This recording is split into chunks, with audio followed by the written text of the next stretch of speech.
The setting was Alor, a serene town in the Idemili South local government area, Anambra State, and the year was 1958. History was made. The first citadel in the town and environs, the St. John's College, Alor.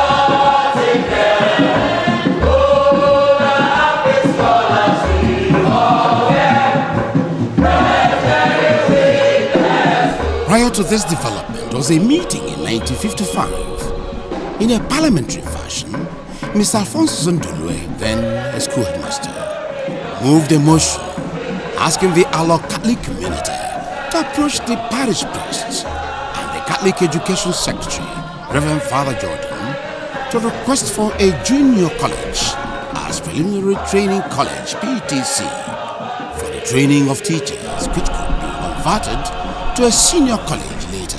The debate ended in favor of a full-fledged college. Your love can fathom more than I know. Your love is more than the highest. The late Chief P.N. Okeke was vested with the responsibility of all negotiations with the Catholic Education Authority for further approval, which was eventually secured. I will give kudos to the founding fathers, the Alor people, P.N. Okeke and others, who raised the money to construct this school and handed it over to the missionaries, the Irish fathers. And they came and made the school a model college in the environment. As at that time, it was St. John. When you count CKC, you now mention DMGS, and then St. John's comes up. But then you can start hearing about Bubendorf for Notre Dame and Our Ladies, but St. John's was among top 5. The Alor Catholic community raised levies to the sum of £8,000 sterling. With such substantial amount, principals and some teachers' quarters, classroom blocks and dormitories were provided by the end of 1957. St. John's was founded in 1958 by Reverend Father Bock. Then later, Father Bock came, Father Daly came. These were Irish fathers. Then I enrolled as a first year student in 1961. So I'm of 1961 to 1965 set. Then by third term, class 4, I became the senior prefect of the school. The first principal, according to history, was the Father Bock. From Father Bock to Father Daly, then down to Father Fitzpatrick, also known as Opoko, who was transferred from CKC then, and Father Fitzwilliams, the Trinidad and Tobago woman, Father Rhyme, I think Father G.T. Rhyme, yes, Gerard Rhyme. So that was it. That was in 1964, 65, 66. Then 67, the war broke out. The college took off under the pioneer principal, Reverend Father Bock. Significantly, the same year, 1958, the college was officially opened by the last expatriate Governor General of Nigeria, Sir James Robertson, who had earlier on that day opened the Alor Primary Health Center, an infrastructure put in place to cater for the health needs of the people. The school flourished under the expatriate principals, from Reverend Father Bock to Reverend Father John Daly to Reverend Father Ryan, and reached the pinnacle of its greatness, an achievement under Reverend Father Fitzpatrick, who was a disciplinarian to the core an educator, a dedicated father of souls.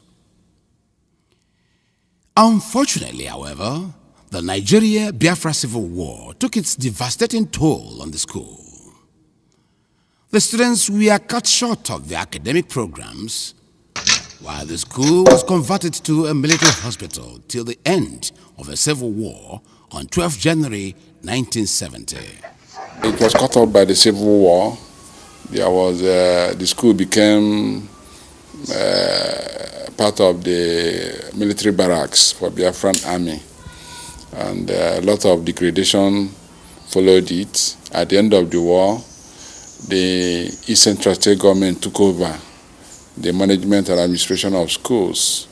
So St. John now became government-owned. And as you know, anything government-owned is treated with some kind of, laissez-faire.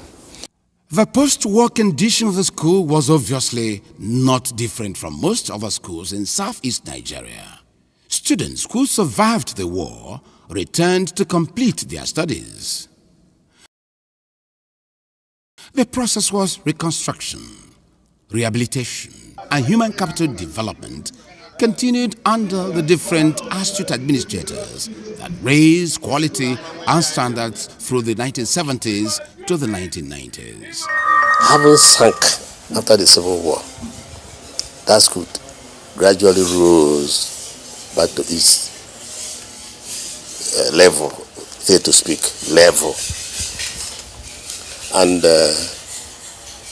I wish we had this in the 70s, 80s, after the Civil War. See how devastated that college was, and compare it to what we are seeing today. You will marvel at the efforts of the old boys, the school authorities, the Catholic mission, and the government. Today, the result is quite obvious. As can be observed, most of the old boys of this institution have made their marks in various fields of endeavor. This is where my foundation skills started, way back in 1973, when I was in class 1. I spent my 4 years of college right here, and every skill that I possessed that made me a man started from this institution. We have a lot to talk about. The old boys that have done well in politics, in law, in medicine, in sports, in governance, even in trading. A lot of old boys who are passed through St. John's have done well. The period between late 1990s and 2007 saw another unfortunate retrogression in the school system. It was during the time of Mbadinuju that the affliction that affected many secondary schools in Anambra State took place. And then it became the locust years. The school enrollment fell drastically. Parents were withdrawing their children from the school. School teachers also dropped. There was nobody living in the teachers' quarters, so rodents and ants took over. In fact, St. John's then became a secondary school for the non-indigenous living in Alor, all those Okada riders and truck pushers. It was only their children that was attending St. John's. We went into the bush to recover hidden and rustic beds that were hidden by hoodlums. They were selling it to some Hausa people for mix. And in fact, nothing to write home about the teachers' quarters as at that time. Then it was approaching when corpus will be posted. I had to go. I went to NYSC, worked my way through, got the first group of 21 corpus from different parts of Nigeria. There was total neglect of the schools. All the rehabilitation of the post-war era, like pack of cards, started collapsing. Teachers became disenchanted, more so when their purchasing power was nothing to write home about. I started working for transfer of teachers from the teachers I know, seasoned teachers I know from other schools. The commission helped me, and we got teachers by fire by force. Let me use that word. Their principals did not. They wrote petition. I forced the commission. I made my severe effort to make sure I bring them to school. Physics, chemistry, computer, and that. That's all right. And that was how we got the teachers that will help. Students were growing. Population went to 500. However, life gradually returned to the schools by 2003 when the Anambra State government, under the leadership of Dr. Chris Ngige, also a product of the school, converted the school to a science and technical college and renamed it St. John's Science and Technical College, Alor. When the school changed into a technical school where people can do some foundry, metal works, and then manufacture paints, we found out that our students were able to use chemicals to produce paints, and they themselves also painted the school compound. So St. John's Alor is about the best school now in Anambra State. I'm not joking. St. John's is even Waskin. Look at their own, is not a mere theory. They show that in practice.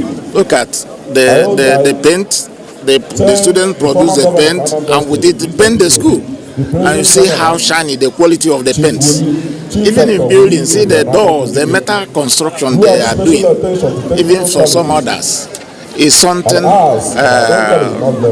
you can just, in the country, you can even count them on fingers.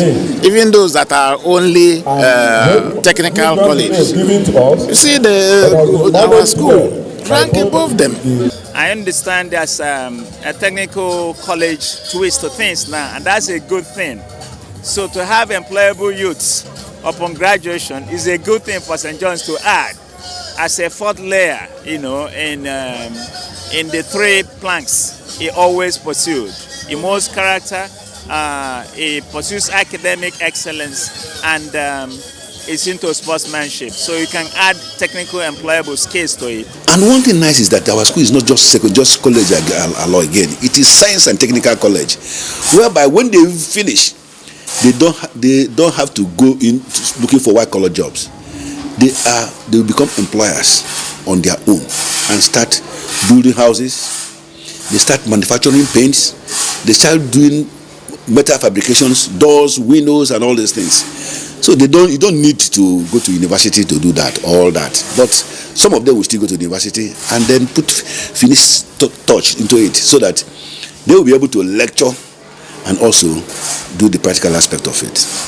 A series of interventions by the Old Boys Association, which has constantly shown concern and commitment to the growth and development of the school, led to the transfer of Chief Nnamdi Okoye, an old boy. Luckily, we now had an old boy who volunteered to come and be the principal, and that was in the person of a whisper, Nnamdi Okoye, and he took over. At that time, none of the school teachers, including the principal, was living in school. They were coming from town or from their homes. But our whisper braved it, in spite of the insecurity and threats here and there. He moved into the school principal's house, very close to the academic block. And then we, on our own part, we started making the place habitable for him. Irrespective of all the things the management have been doing, the greatest impact done by the old boys was when one of our old boys was the principal of the school, one Chief Nnamdi Okoye, and Ichie in the town of Mpo, Ichie Adazie. Nnamdi Okoye, who we usually call a whisper when he was a young boy and we were playing in the school compound, was able to really make sure that the thieves and marauders who were disturbing the school compound, because then there was no walls. He was able to stop them because he went to Nigerian Biafra. He fought in the Nigerian Biafra war, so he was moving with his guns, and he fought the Marauders to a standstill, and they left St. John's alone. So when Emeka gave the school 100 laptops, and it was removed by it was stolen by thieves, this guy was able to trace the thieves, and we unearthed it and recovered all of them and brought them back to the school. When I was posted to the school in 2008, I found the school was nothing to write home about. I cried when I got into the gate. It was all bushy. In fact, there was no way to pass. There were few students milling around, few teachers. The same thing. There was nothing like learning there, just like some students were coming to school. Then it was around 10 o'clock. I could still see some students coming to school. Nnamdi assumed the headship responsibilities as a principal in 2009. His resolve to take up the challenges of the school brought a new hope to the stakeholders. Okay. I indicated, I said, I must live on the compound, no matter what odds. The town could not, the village,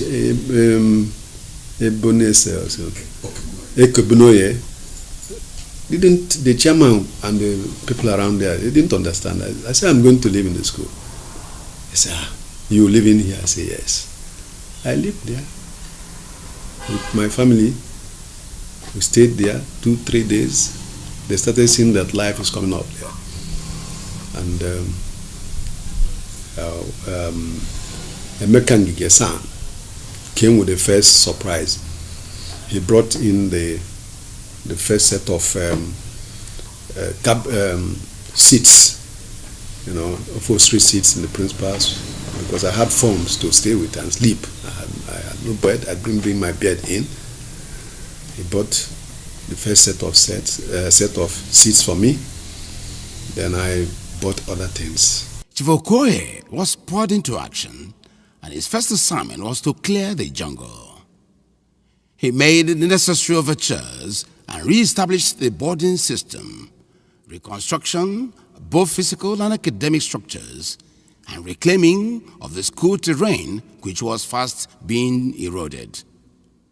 One of us, Emeka Eze, because he was working in the presidency, talked to Yaradua, Umaru Yusa Maradua, His Excellency, the president of the country, showed him the picture of our school, and the man said he can't have it. He told him pump and plain, one-on-one, that there's no way he will authorate his man, you, Emeka Eze, that this school is from where you came out from. No, that it doesn't go well with him, that he was going to do something to our school. So he approved a lot of money, and they used it to wall our school. I can assure you that the money released that time is about 60 million naira, with which they walled the whole school round. The old boys came in. We reconstructed one of the teachers' tutors' quarters, the one directly facing the school field. So I remember I bought about 100 roofing sheets from my friend Okibo Ezudo. So we started re-roofing the building, and then making the rooms to be habitable. We brought painters, we repainted, brought bed, brought mattress, and we appealed to old boys. If you have any disused table or bed or whatever, bring it down. The corpers will manage with it. So I remember we got some 3 youth corpers who came and stayed. Because before then, corpers who are posted to St. John's always ask for rejection letter so that they will go elsewhere. But these coppers, they were happy. They stayed with Nando Koye. And so from there, we moved to the dormitory. So we started also reconstructing the dormitory.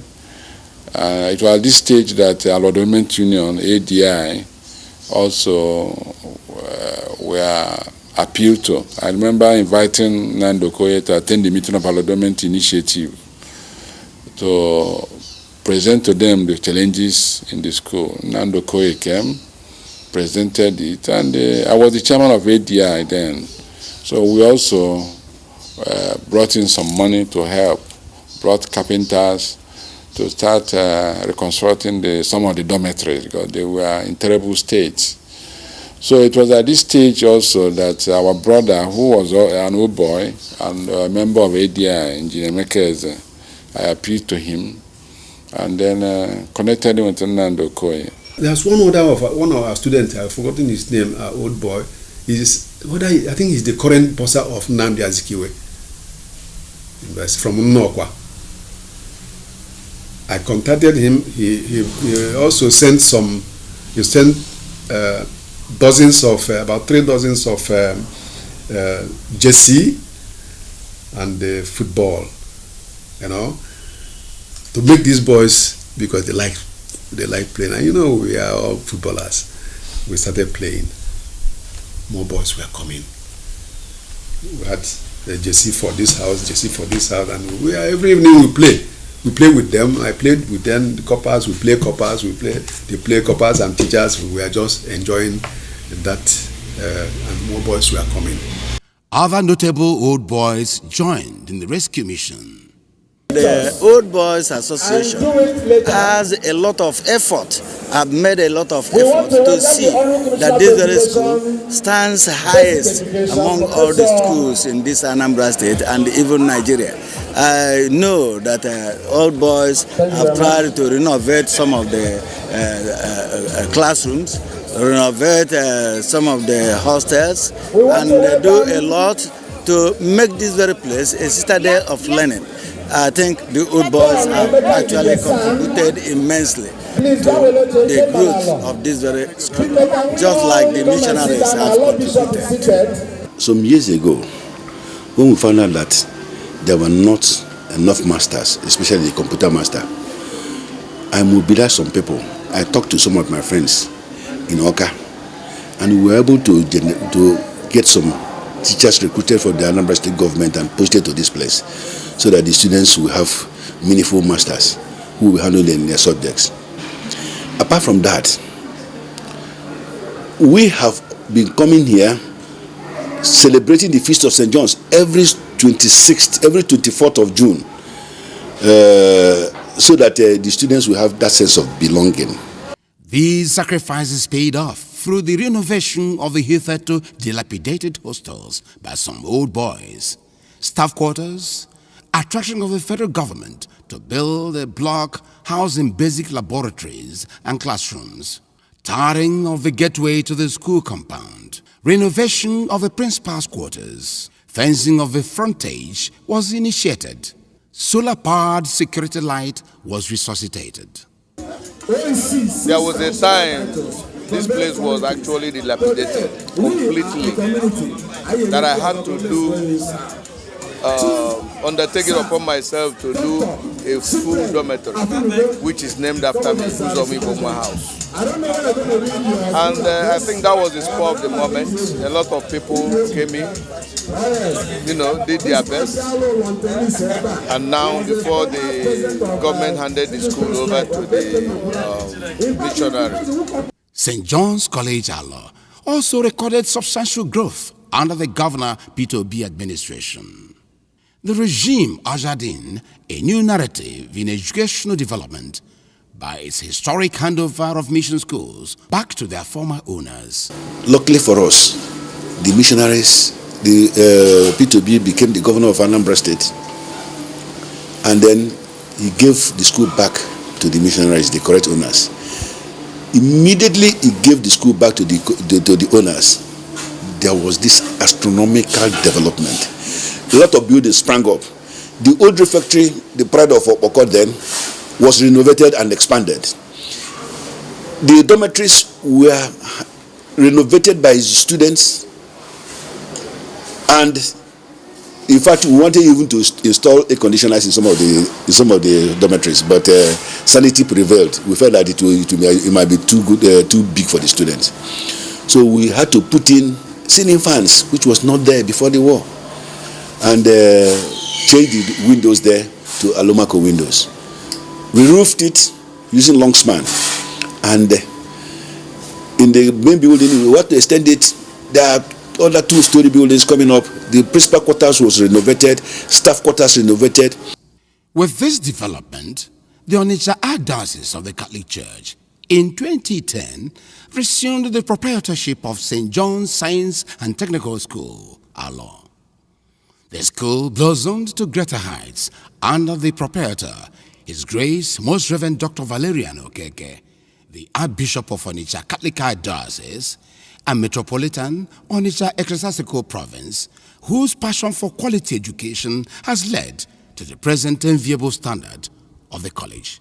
As I went again, like Mbakwe, the crying governor, the crying principal, I went back again and talked to Ngige, Chris Ngige.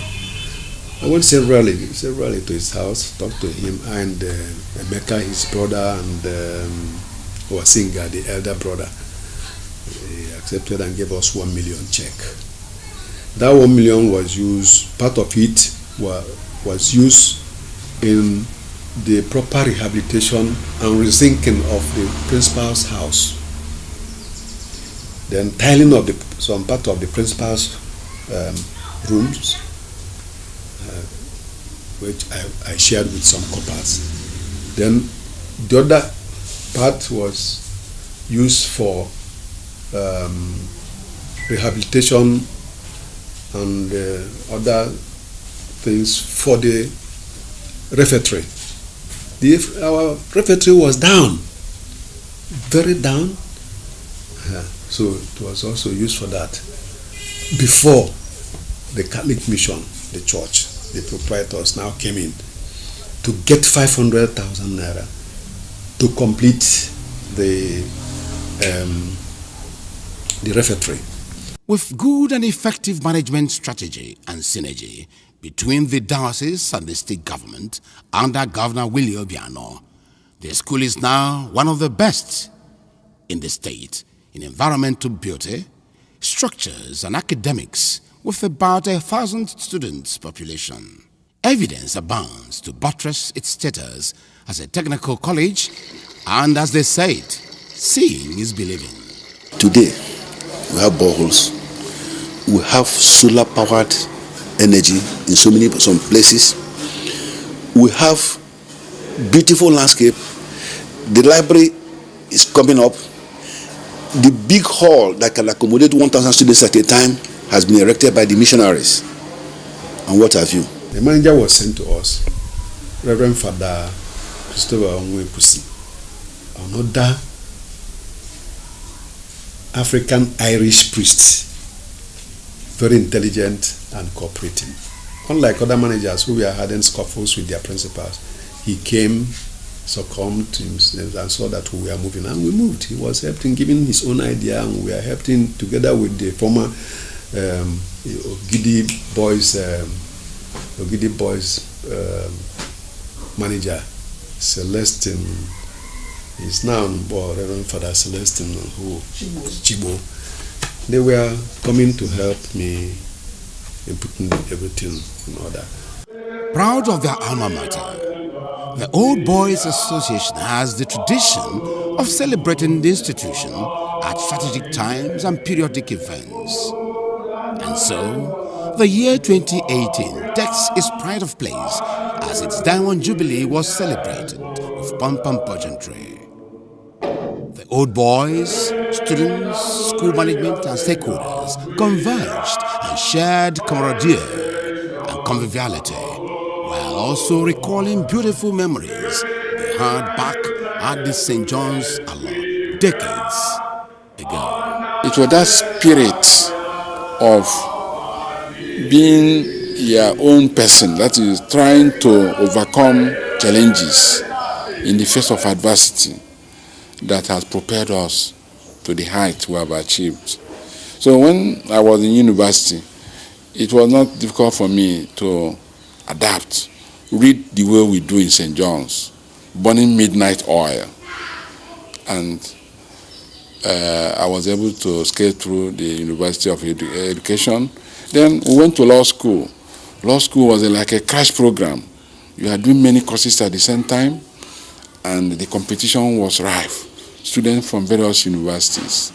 So I had again to fall back on the spirit of St. John's, reading with bush lamp, reading till daybreak, waking up around 5, going to bed around 5 and waking up around 7 or 8. Now, in my practice as a lawyer, it is the same foundation that has been helping me. Frankly speaking, I think we were molded by St. John's College. I never believed that I would wake up by 5 a.m., get to the stream, fetch a specified number of buckets of water to the refectory, back again, take your bath, go to the assembly, get to class, leave the classroom at appropriate time. If it's 11 o'clock and the bell goes, then you must leave the classroom. This school is a very special one, and the assistance of the old boys makes a lot of difference in the management of this school. I will tell you, some people might not understand. When I came in initially, the population was flimsy somehow, about 300. And I now use the experiences I had in St. Charles, the special science school, and attracted a lot of students.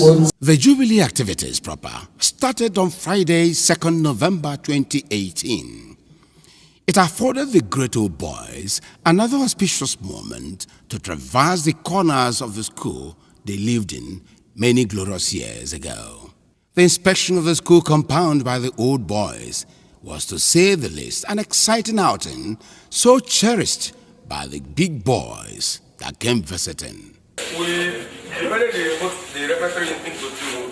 The students will be staying here, while the junior ones will be staying on the... Why the discrimination?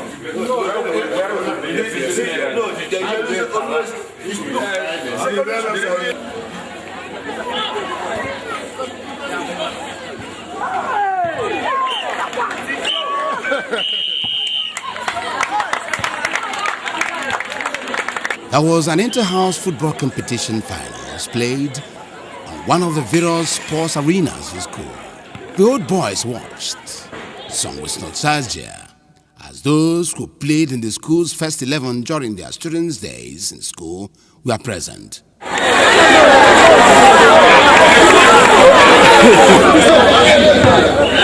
Prizes were later presented to the overall winner and runners-up.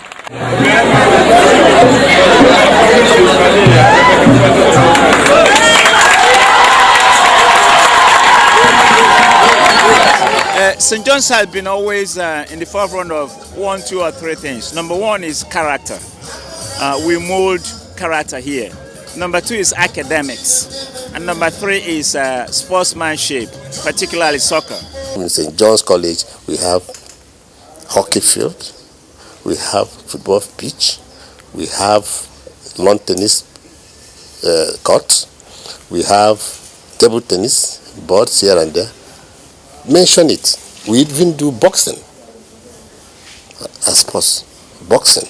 Sports. I promised the school where I was managing before I held sway for a principal to come, St. Charles. I was made a principal, what do we call it? I held the post before the principal came for about 9 months before I was made a principal. I told the manager that the moment I come to St. John's, with no time, they will see another greater St. Charles St. John's will be greater than that school. I promised him, he said, go, the school that is dead. Then I invited and we went and played them. I wanted to show them that I will humiliate them. They were the first school I humiliated on their pitch. So 3-2. 3 goals to 2. That's when it has started.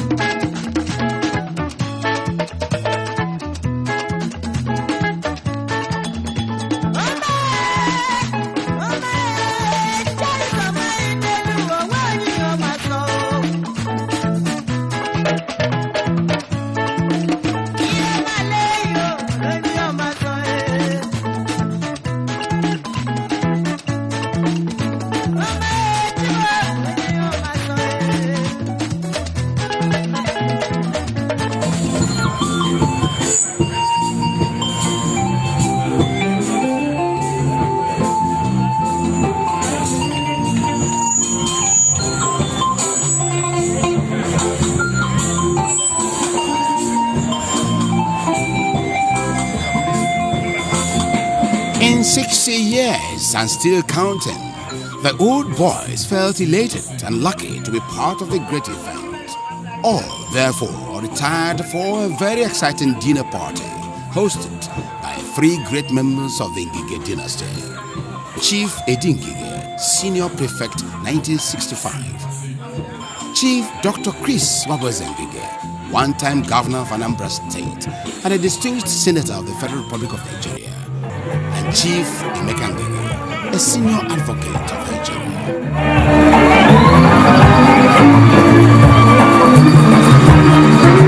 Great fun indeed, yielding great and unimaginable actions on the dance floor.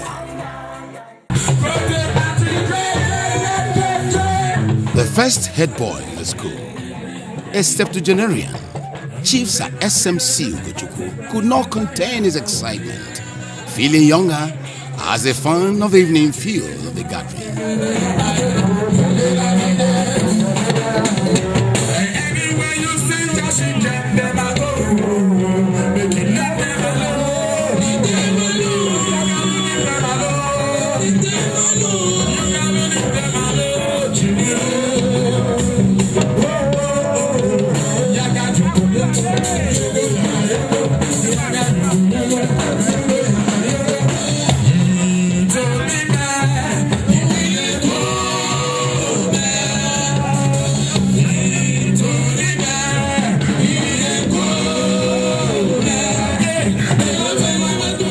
With the atmosphere charged and loaded, a great Fela fan and acolyte was innately moved to perform the Afrobeats in a display of great talent.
The trial hosts were no less delighted. They were filled with the aura of fulfillment that the hosting honor was bestowed on their family. Great old boys! Great old boys! Great old boys! We are great. OEC. Coming to Oisa. So I want to thank you, because when I see the type of devotion, the type of commitment, the type of zeal a person who is not from Alor is devoting to the well-being of his alma mater, a school in another town. He's from Umunachi. Umunachi has a secondary school, but he is paying all his attention to St. John's. We must thank him. And all of you who are from other towns, who make out their time, spend their money, like those who come from America to celebrate the Diamond Jubilee. Ndanyafo, Dom Madeke, Professor Ubo, and others, I can't remember the rest. Those of you that come from Abuja, from Kafanchan, from Kaduna, from Kanu, and Lagos, contributing money all over. This is the highest concentration we have had of St. John's alumni since the creation of the school. Dr. Cypriel Afunugo is a native of Umunachi, and Umunachi is in Njikoka local government area. Dunukofia, sorry, in local government area. And the school we are talking about is St. John's College Alor, and Alor is in Idemili South local government. And Dr. Cypriel Afunugo is up on his heels, making sure that that school is up and running. Is it by virtue of the fact that God has imbued you with that kind of stability and courage, or is there anything there for you that you want to protect? I want to give back to Allah what they gave me, and that is my passion for the development of St. John's Alor. I will continue to help St. John's to develop till I die. This is a promise I've made.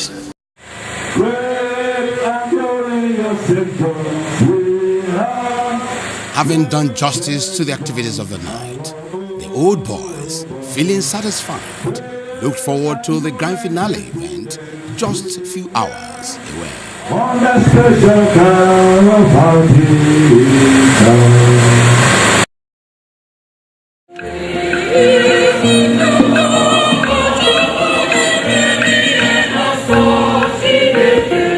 Saturday, 3rd November 2018. Back to the school premises, all set for the grand finale. The Pontifical Mass ushered in the great event with the Metropolitan See of Onitsha, the Sasego province, and visitor to the school as the chief celebrant.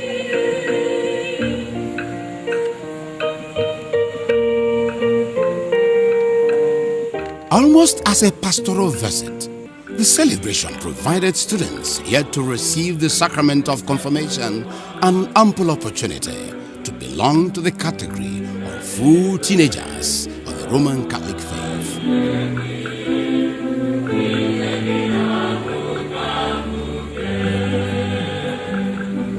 For keeping St. John's College Alor alive and kicking, for making it possible for them to be alive and present as the alma mater clocked 60 years, St. John's College Alor Old Boys Association worldwide fired out unto God in thanksgiving and praise.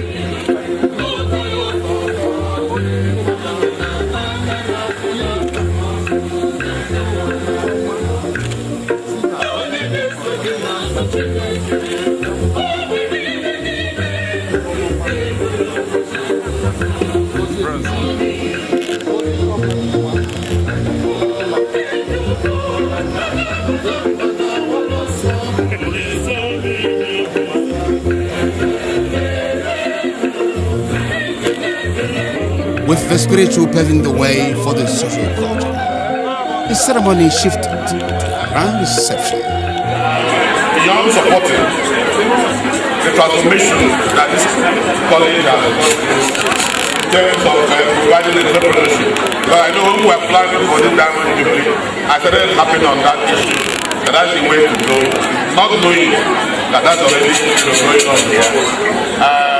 And I encourage and I will continue to make my contribution. The Old Boys Association and the school honored some old boys who have distinguished themselves in their contributions to the development of the school. The honor and recognition were both in plaques and befitting titles to deserving old boys. St. John,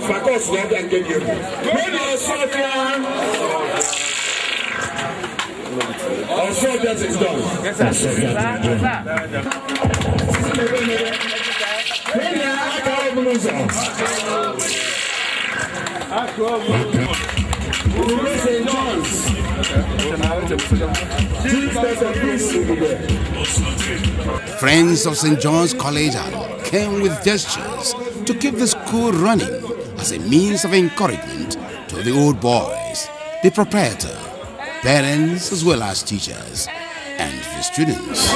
This school has produced a lot of great men with all sorts of endeavor, and the school has succeeded essentially because it was the mission school from the beginning. You see, the first set of principals were white men, reverend fathers. That was the foundation the school received in children formation. When you nurture children to grow with the fear of the Lord, they get more dedicated to their study. The chief administrator of basic education in the state was in attendance, representing the state government.